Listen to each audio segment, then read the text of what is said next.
Thank you so much, Hena, for that wonderful introduction.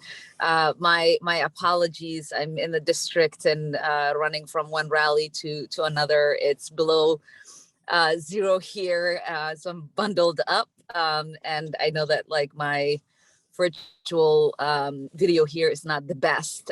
So thank you all for bearing with me, but I did want to not miss this opportunity to speak with you. I think it's really important for us to have this conversation to raise awareness in what's happening in India.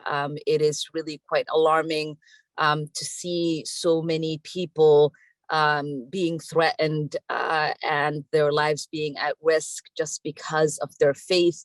We've seen this play out as you have just so eloquently talked about throughout history, whether it is because of their faith, because of their race, because of their ethnicity. The othering of your neighbors can be deadly, and words do have consequences, and we've seen what happens when dangerous rhetoric goes unchecked and how that could be very harmful and can lead to deadly violence, even genocide.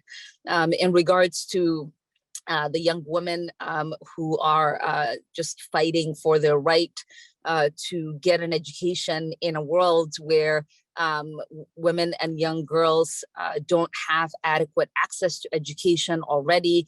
It's alarming just because they want to freely practice their faith and wear a symbol of their faith in regards to wearing the hijab.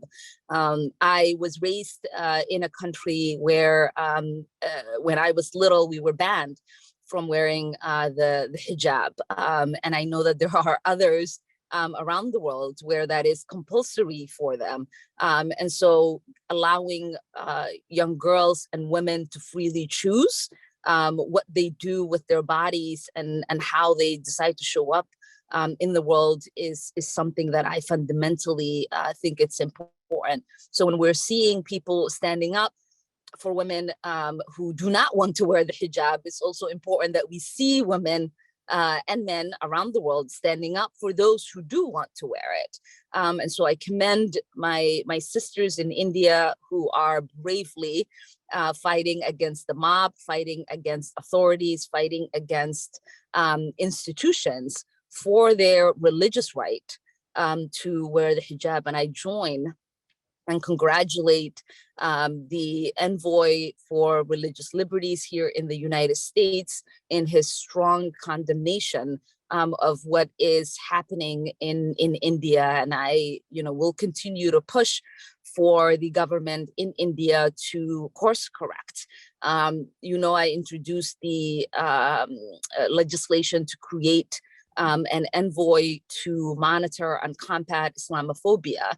And I used India and China as an example of what's happening to Muslims and the kind of anti-Muslim hate that is spreading in both of those countries, and how that's creating difficulties for Muslims to live a dignified life. And we know what happened in Bosnia. We know what happened in Burma to the Rohingyas. And right now we are seeing the warning signs. And if we do not act, we will find ourselves in a place where we will feel ashamed that we didn't speak as forcefully as we could in condemning these actions. I think, the world can easily talk about upholding religious liberty. They can talk about minority rights, but they have to be able to forcefully stand up for those rights. And I believe that I have a role in Congress. My colleagues have a role in Congress, and the US government has a role in trying to make sure that the religious liberties of Muslim minorities in India is protected and uplifted. So thank you all, and Jazakallah khair.